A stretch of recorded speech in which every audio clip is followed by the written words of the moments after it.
Mahirap.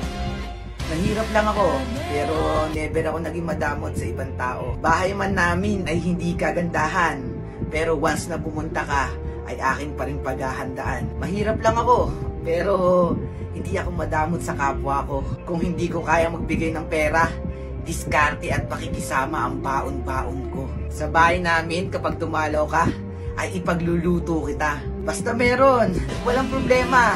At kung wala naman, ay gagawa ko ng paraan para mapakisamahan ka, kaibigan man o ibang tao ka pa. Hindi kagaya ng iba, mayaman nga, pero may hindi ka makapasok sa bahay nila. Na kahit kamag-anak mo pa, ay parang hindi ka nakikilala. Nang dahil nga siguro, hindi kayo pantay ng antas sa isa't isa. At kung ikaw naman ay makapasok sa bahay nila, ikaw pa ang magsisilbi sa kanila.